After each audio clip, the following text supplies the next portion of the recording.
What's shaking, cats and kittens? Thank you for supporting my podcast and my sustaining partners. I want to tell you about one of them right now, Charmington Holistics. Do you know what an apothecary is? Well, an apothecary makes and provides medicines. Charmington Holistics specializes in all natural herbal remedies and is an apothecary. So, what's ailing you? Can't sleep? Got a stomach ache? Got the blues? Well, head on over to Charmington Holistics where you can find herbal support for anything you need. A personal blended tea, herbal tonic, and supplements can offer you an alternative to that Advil bottle, while an in-house herbalist listens to your needs as well. Charmington Holistics is your source for all things herbal. Head on over to 425 South Conklin Street in Highlandtown or visit Charmington Holistics on Instagram, Facebook, or TikTok. And Charmington Holistics is open 12 to 5 on Fridays, Saturdays, and Sundays. Head on over, check them out, tell them Rob Lee sent you. Welcome to Getting to the Truth in His Art. I'm your host, Rob Lee, and this is on MTR Podcast. My next guest is a visual artist who has been featured in several exhibitions in the Washington, D.C., Baltimore area, as well as New Orleans, Louisiana, Delray Beach in Florida, Brooklyn, New York. Please welcome Emma Childs. Welcome to the podcast. Hi, thank you for having me. Thank you for coming on. I think this is going to be cool. It's going to be interesting. I can see, like, for those, this is not a visual medium, so this is audio medium, but I can see all of the cool artwork in your background. So I want to delve right in from there. Tell us about your background, those kind of vital stats, and how'd you get started? Yeah, okay, good place to start. I'm from Baltimore. I went to the Maryland Institute College of Art. I graduated in 2018. I studied general fine arts there, but painting was always kind of my focus. I was a transfer student, so I chose that. I chose that because I wanted to be able to sort of dip my feet into different, because I always knew I loved painting. So I took some ceramics, took some fibers, but I kind of always came back to painting. And yeah, I graduated in 2018, and then I started working kind of right away. I got into a studio, and yeah, I just kind of continued making this body of work. And then I went and lived in Delray Beach for a little bit in a residency. And then I came back to Baltimore in the spring of 2020, like right as the pandemic started. And I've been here since. So in listening to it, your background, you always had an interest in art. Like, what was one of those like early memories that you're like, you know, this clicked for me? This is definitely, I saw this painting and I was like, I want to make that. Or what was that kind of moment for you where you're like, I know I want to get into this area and I want to spend time of my life doing this? Right. I always loved art. I mean, there's pictures that my parents always kind of encouraged me to do art always, like, and I was always creating and making things. There's pictures of me like naked when I'm 2, painting in the kitchen, that kind of thing. But I mean, it kind of continued. It was always my favorite subject in elementary school, middle school.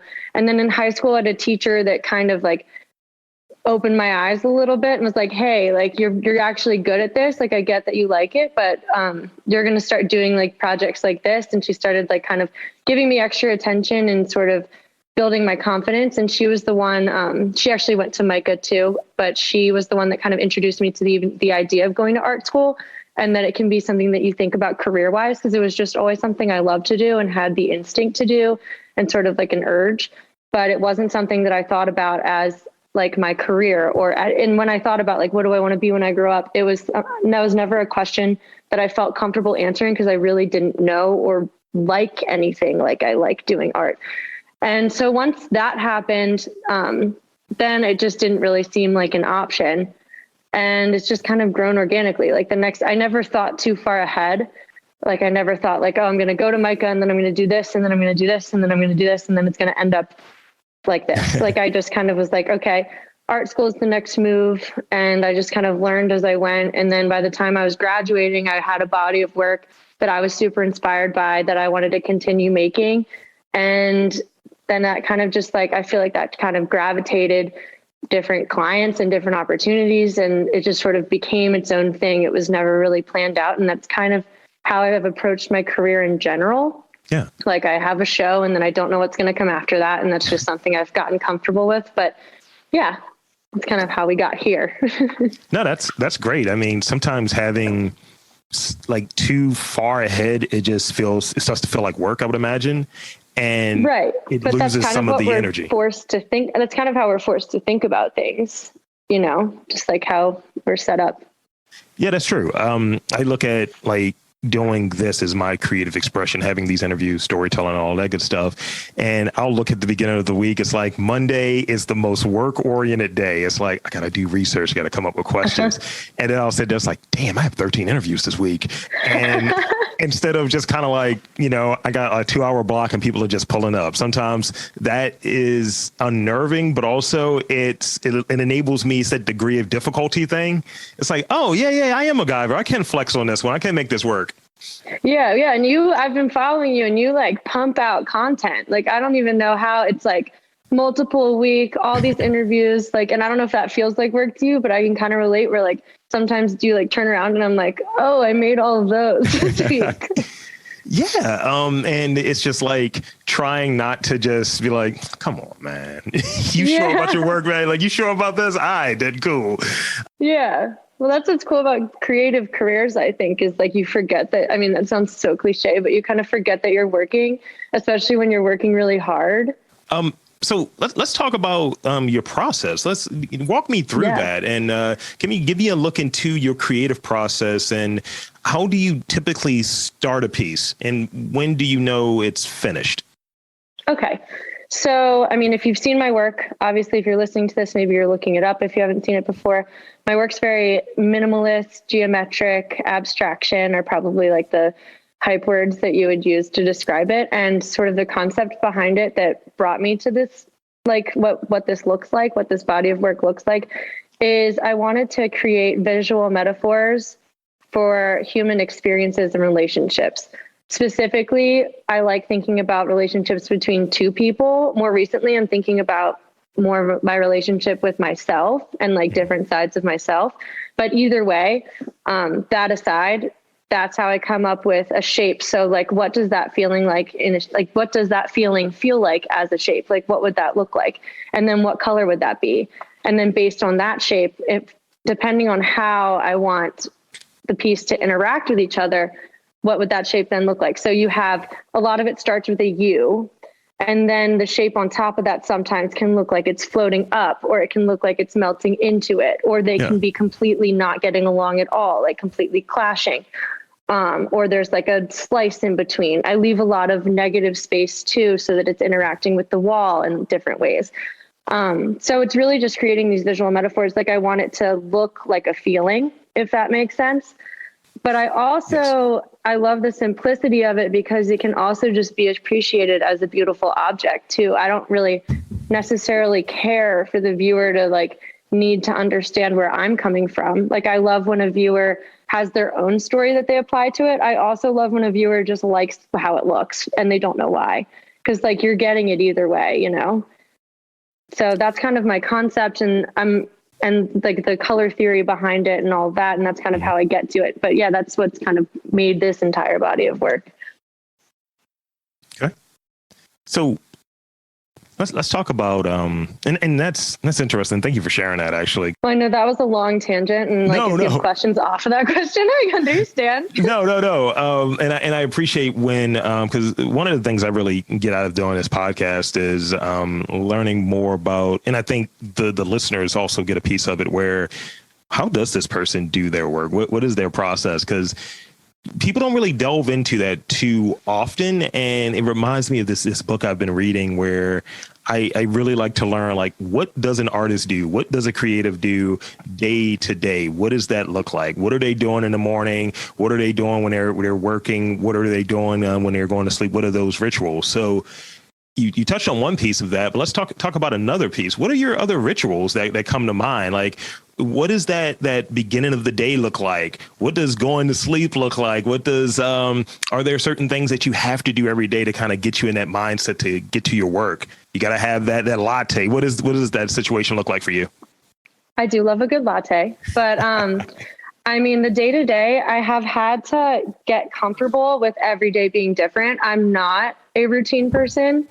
The more I get structured, like the more I try to structure myself, the more stressed out I get, and then I just become a procrastinator. So what I've come to do is, I mean, like, I have a schedule, I have things I need to get done, I have lists, but that happens differently every day.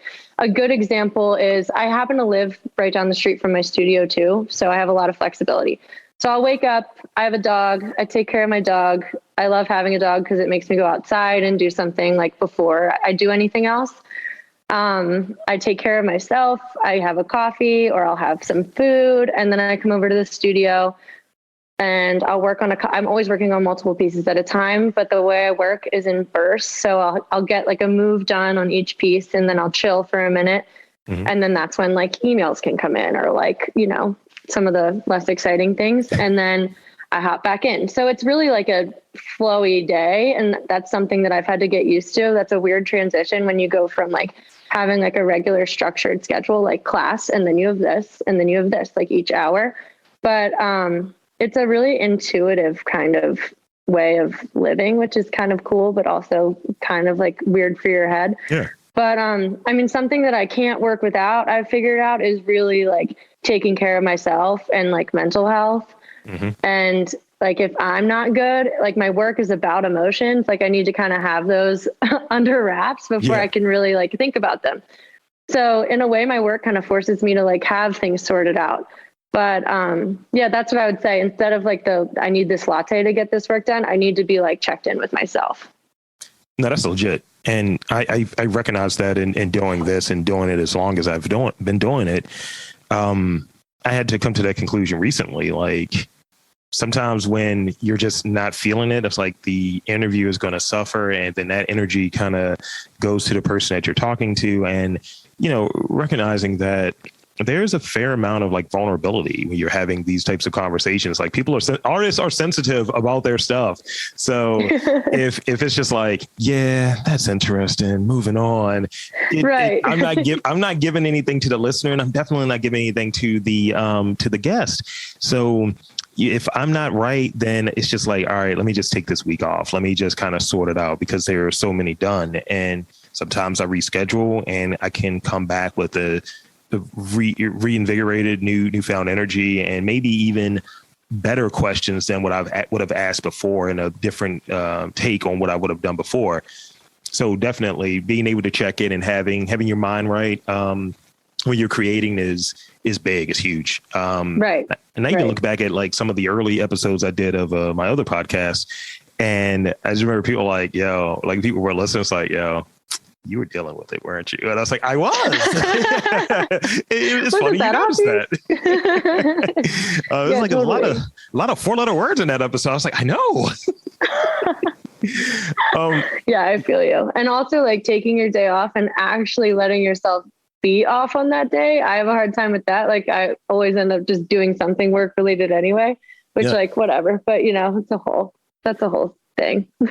Yeah, a few months back, I was able to go up there to Providence. It was right before school started, so it was like this college setup. And I find like being around like young people or what have you, in terms of like going to college and all, it's just like an energy around. Well, maybe more so going to a place like a college campus or being around that environment. People are learning, people are engaging things, viewing things in a different way. And I think that energy is transferable.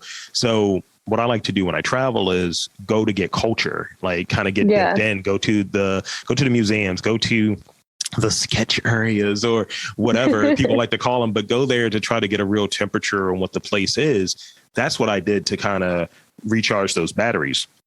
And, you know, when I recognized that it was like a little off right now, is there any practice that you put in place that kind of helps you when you're in one of those spots where it's like, I'm down, I need to go for a run? What does that look like for you to kind of get re-engaged? You know, it might be a little bit more than having to check in, but is there a practice that you do to reconnect and re-engage? Yeah, totally. I mean, that can look different. I mean, I love looking at art. I mean, that's also going to sound cliche, but like a trip to a museum would totally do that. But that doesn't happen as often. I think the most regular one that I can think of, I grew up riding horses with my mom. It's like our thing we do together. And I do that almost once a week with her. And that kind of is like my weekly reset for sure. Cause like totally different scenery. I'm not like downtown in Baltimore. I'm like out like in the country, hanging out with her. And it's a horse that I've had since I was 13 too. So it kind of like, it's like a little walk down memory lane in a lot of ways. So yeah, I would say that's probably my most regular reset, but also like any kind of like change of scenery for me is huge. Like going and seeing my friends that live in New York, I go up there a lot. Any kind of change in routine. Arts and equestrian fun. The child. That's going to be the title of this episode, probably. So I read that your work explores chaos and mundanity, isolation, and contact. So let's talk about those because they seem to be like kind of opposites, right? Right. And right. I think like because I like to delve into the astrology of it all, right? And my signs are opposites. I'm a Capricorn, Aquarius, cusp, and I start rubbing against each other. So I'm very interested in like why explore like those differences that are kind of like polar opposites. Yeah, I think that interests a lot of artists. I mean, it's definitely a common thing that I see in a lot of artist statements. I think the best way to explain that is like just in my style, like the end result of my painting is very flat and very, especially on a phone, because most like in our world right now, you're seeing my work 99% of the time on a screen, and that those colors are going to read as flat surfaces and like just like maybe 3 or 4 shapes in there, maybe more if like it's like a small, I don't know. But the process of it is there's a lot of different layers underneath. And there's a lot of like, you can see me like fighting with myself. Like if in person, there's a bunch of seams, there's a bunch of drips on the side, there's a bunch of layers that you can kind of see through, but you're only going to get that in person. Like they're really meant to be walked around. And I kind of like how the process itself, like it's a hard edge painting. It's very precise, but the process itself, they're not planned. I don't sketch. I draw them out. Like even when I'm building my shaped canvases, I'm drawing that out in the moment. Like I'm sketching onto a piece of plywood and then making the canvas stretcher. But the piece comes out looking really precise and the lines themselves are really precise, but the whole entire process is very intuitive, and intuition and precision don't really seem to be two things that come together very often. Yeah. And a lot of the themes that I'm exploring too are like isolation and contact, like the feeling of being connected with somebody versus disconnected with somebody, or the feeling of emptiness versus fullness. And like a lot of the work, like I want it to feel like a full, like I want it to feel like a full feeling. I don't know. Yeah. I'm definitely not making the most sense right now, but no. You know what I mean? I feel like it's a spectrum that you're describing. Yeah. I mean, like when you describe like that full feeling, it's like I was immediately going to say I was going to have a stupid joke, but it's like, being full and being like, I'm starving. Like those are the opposite ends of that spectrum. But when you were describing it, that's what I was thinking of, like having that full spectrum. And then you said it and I was like, all right, let me just step all over her real quick. Go for it. Like being with people, going back to how it's about human relationship, you can feel stepped on or you can feel fulfilled by the same person in the same like hour span. Like that's just kind of all about what it's like to just exist as a person, I think. That's to experience all those things. That's legit. And I think like when you start looking at like feelings, and I go back to exploring like mental health and things of that nature, just checking in, being mindful of what you're doing and how you're living. And I remember this conversation I had with a therapist about like what's a real feeling and what's like, and he was just like, when you're mad, when you're sad, these different things, but all of those other kind of feelings of, am I upset? He's like, when you're mad, you don't have to ask yourself that. So it's very interesting to really delve into when emotions and just these themes that are part of everyday life are reflected within your work. Yeah. And I think it's something that we all experience, but it's also like, I love that my work's made me kind of hyper aware to it. So I'm kind of always thinking about it. And it just makes life really interesting. Yes. It's like, let's take a look at Emma's work. Oh, no. She's reading my emotions. I'm seeing a lot of this same theme here. Oh, no. Oh, she's pissed. Right. So I read that you really don't define your work by a style, but you allow yourself to learn from each of these pieces. And that's what I'm getting out of this conversation. Is there a piece that you learned a lot from, and what would that piece be? I tried to think about that, and I have favorites for sure, but I don't think they're my favorites really because I learned a whole lot from them. I think they're my favorites because I just surprised myself the most when they were finished. Mute It is one. It's on my website. It's called Mute It. That's one of my favorites. And it was just one that I made and was like, I don't know, it didn't feel like I made it, which is cool. But no, I really don't. I feel like every piece I make, I learn something, and it doesn't feel like there's one ultimate piece. I know that's like not the most exciting answer, but you gotta be more exciting. Be more exciting. I'm kidding. Yeah, as you're talking, I'm scrolling through. Oh my God. When I make that piece, I'll let you know. Okay. I mean, I'm looking at like Propel. It's really got my attention here. I just need this. Like, you're right. What you said earlier about these are meant to be seen in person, and yeah, that's what I'm taking, because it is looking at it on the screen. Going back to what you were saying earlier, it's just like, no, there's more here. I know that there's more here, and it's like the screen's not doing it justice. I guess that's what ultimately what I'm getting at. And I love the gram. I mean, no shade towards Instagram. I love it. It's a great tool. And I mean, they do translate well, but it's just not the same. So see,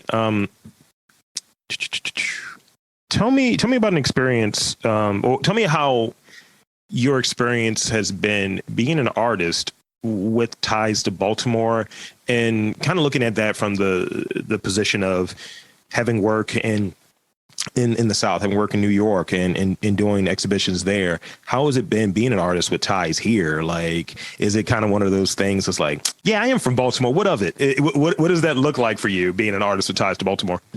For sure. I mean, I love being from Baltimore. Both of my parents are from here. I think that's really cool. I love that, like, I go to restaurants where like they had some of their first dates. Like, I don't know. I just have like a lot of like Baltimore pride for sure. And then going to MICA, that's just a really special experience in itself in that community. Really happy to be a part of that community. I'm really glad that I made the choice to go there. And I think that, I mean, that's just Baltimore art, MICA are all kind of, that's like it. And I love being able to say that I'm from here, especially when I'm doing something like in another country or across the United States, like Baltimore artists. I just like being, because I remember whenever I see anything like someone's from Baltimore, I'm like hyped. I'm like, oh yeah, them. And then we probably have like mutual friends somehow because it's Baltimore. Yes. So yeah, I mean, I'm pumped to be from Baltimore, and I love working here right now. I mean, I don't know if I'll be here long term. Like as of right now, I have no interest in leaving, but I think it's really cool. I love this city, and I love how far it's come too. Yeah, I mean, like what I try to do with this podcast and being more intentional and describing it to people, which I'm like, look, the work is what the work is. I try to do that, and you're like, no, you got to explain it a little bit more. But what I try to do is definitely, I'm a person that's really an advocate of Baltimore, and try to have people such as yourself come on here, and they're like, no, I do this great work, and I'm from here. I am of Baltimore, and a lot of times that gets lost because people will come here, they leave, and somehow the Baltimore part of it is lost in the conversation. Right. They become from New York or or based in New York. Yeah. Which and people don't, I think, realize. No, but I think people don't realize that a lot of times there's like, we have as many cool artists as we have here.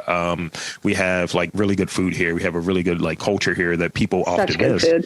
And I'll say, when I started this podcast, I got the message of, I would be surprised if you get 20 interviews. So even internally. Really? Yeah. Like, I don't think you can find 20 interesting people to talk to.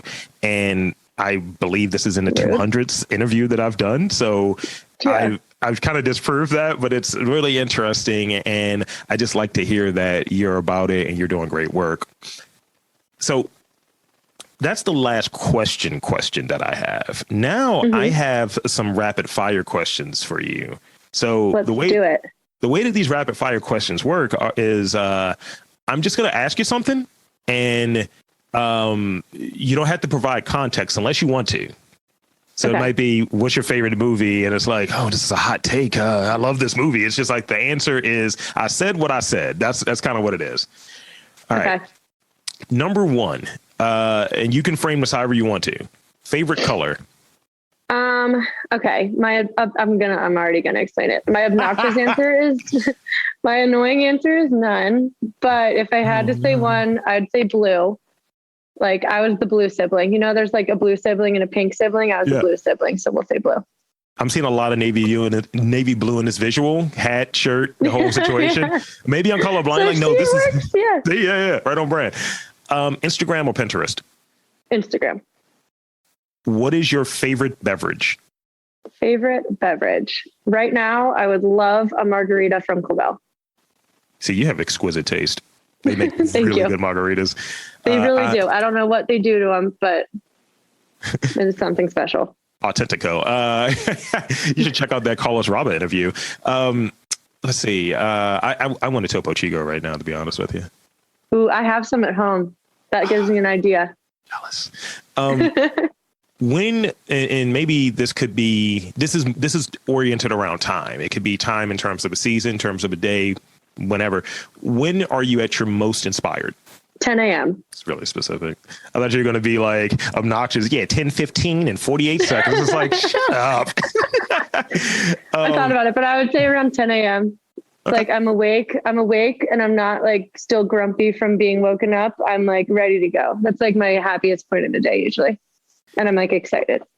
I'm probably like, it's probably like, usually when I wake up, because I have very vivid dreams, I was like, yo, this is going to pop in a horror movie. I watch a lot of horror movies. It's like, this is going to pop up. Oh man, I shouldn't have died in the dream like that. I need to do better in the script. Oh no. This is the last one I have. What makes you laugh no matter what?